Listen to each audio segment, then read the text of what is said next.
মাননীয় সদস্য, আজকে আমরা খুব টাইম কনস্ট্যান্টে আছি। মাননীয় স্পিকার, আপনি মন্ত্রী তো বলেছেন যে উনি চেষ্টা করবেন আরো গ্যাসের রিজার্ভ আরো বাড়াবেন, এবং যদি আরো বাড়ে তাহলে সফল হলেই আপনার ওখানে। মাননীয় স্পিকার, একটা কথা তাহলে একটু মন্ত্রী মহোদয়কে আমি স্মরণ করিয়ে দেই।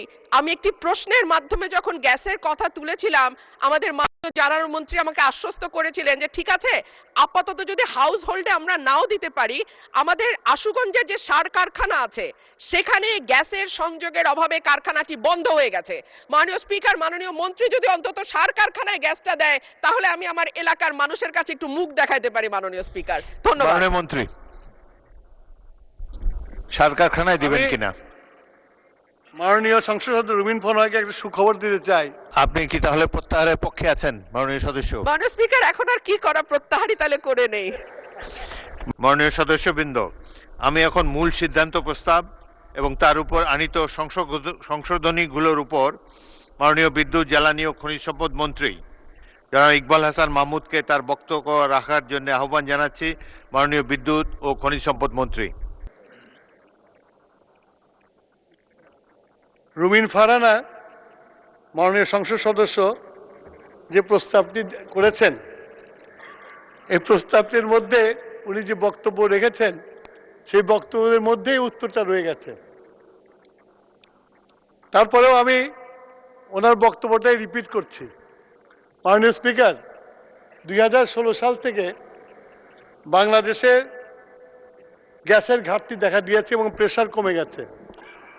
প্রেশার কমে যাওয়ার ফলে এখন যেসব বাড়িঘরে বিদ্যুৎ গ্যাসের লাইন আছে এবং যেসব ইন্ডাস্ট্রিগুলোতে লাইন আছে সেই সব জায়গায় প্রেশার কমের জন্য সরবরাহ কমে গেছে। সেই জন্য আমরা এখন শুধু উৎপাদনকে চালিয়ে যাওয়ার জন্য আমরা ইন্ডাস্ট্রিগুলোকে যতখানি পারছি গ্যাস সরবরাহ করছি। ভবিষ্যতে এটা বলে রাখা দরকার, বিগত ফ্যাসিস্ট সরকার বাংলাদেশের গ্যাস উত্তোলনের জন্য কোনো রকম অনুসন্ধান করে নাই। আমরা এই 2 মাসের সরকার আসার পরে আমরা বাপেক্সকে শক্তিশালী করে অনুসন্ধান কাজ শুরু করেছি। যদি এই অনুসন্ধানে যদি আমরা সফলকাম হই, আমি আশা করি যেসব গ্যাস কানেকশন দেওয়া আছে সেই সব জায়গায় আমরা কানেকশন দিতে পারবো, প্রেশারও দিতে পারবো। মাননীয় স্পিকার, আপনারা জানেন যে বিগত সরকার এই সেক্টরটাকে ইমিউনিটি বিল পাস করে কোনো জবাবদিহিতা করতে হবে না, এইটা করে পুরা সেক্টরটাকে আমদানি ভিত্তি করে দিয়েছে এবং বিশাল অঙ্কের বকেয়া রেখে গেছে।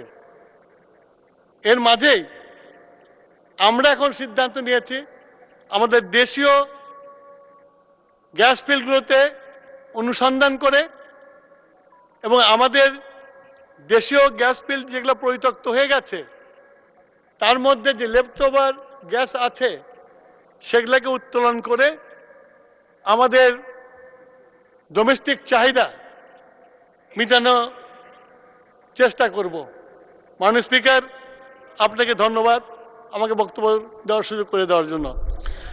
মাননীয় সদস্য রুবিন ফারহানা, আপনার সিদ্ধান্ত প্রস্তাব সম্পর্কে মাননীয় মন্ত্রী যে বিবৃতি দিলেন তার প্রেক্ষিতে আপনি ইচ্ছা করলে প্রস্তাবটি প্রত্যাহার করতে পারেন।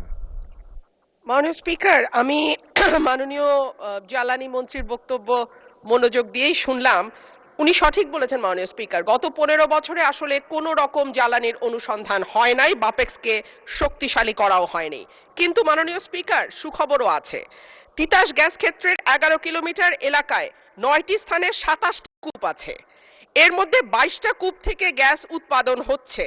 2025 সালের নভেম্বর পর্যন্ত এইসব কূপ থেকে দৈনিক গড়ে 333.56 মিলিয়ন ঘনফুট গ্যাস উৎপাদন হয়েছে এবং এটি আমার ব্রাহ্মণবাড়িয়াতে।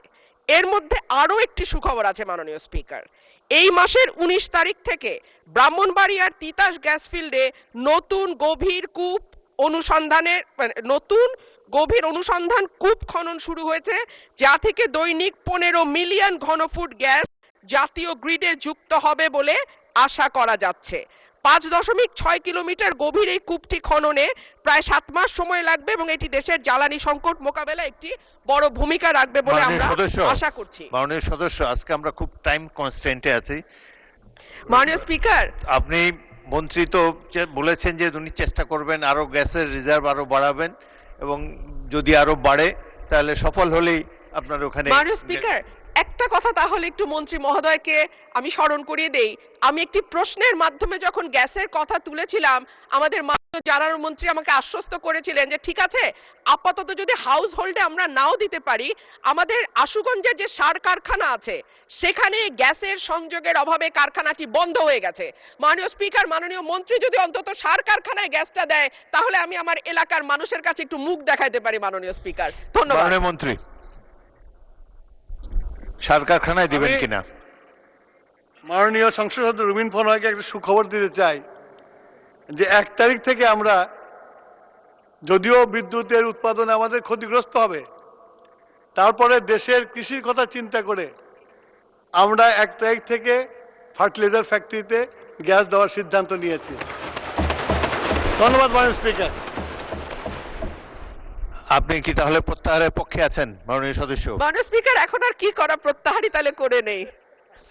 মাননীয় সদস্যবৃন্দ, প্রস্তাব উত্থাপনকারী মাননীয় সদস্য তার প্রস্তাবটি প্রত্যাহারের স্থায়ী ইচ্ছা ব্যক্ত করেছেন। কার্যপ্রণালী বিধির 138 বিধির 1 উপবিধি মতে প্রত্যাহারের ক্ষেত্রে সংসদের অনুমতি প্রয়োজন। আমি এখন প্রত্যাহারের প্রস্তাবটি ভোটে দিচ্ছি। সংসদের সামনে প্রশ্ন হচ্ছে মাননীয় সদস্য রুমিন ফারহানা কর্তৃক উত্থাপিত সিদ্ধান্ত প্রস্তাব নম্বর 1। সংসদের অভিমত এই যে ব্রাহ্মণবাড়িয়া 2 নির্বাচনী এলাকায় ঘরে ঘরে গ্যাস নতুন সংযোগ দেওয়া হোক। এই শীর্ষক প্রস্তাবটি প্রত্যাহার করা হোক। যারা এই প্রস্তাবের পক্ষে আছেন তারা হ্যাঁ বলুন, যারা এই প্রস্তাবের বিপক্ষে আছেন তারা না বলুন। আমার মনে হয় হ্যাঁ জয়যুক্ত হয়েছে, হ্যাঁ জয়যুক্ত হয়েছে, হ্যাঁ জয়যুক্ত হয়েছে। অতএব সিদ্ধান্ত প্রস্তাবটি প্রত্যাহার হলো।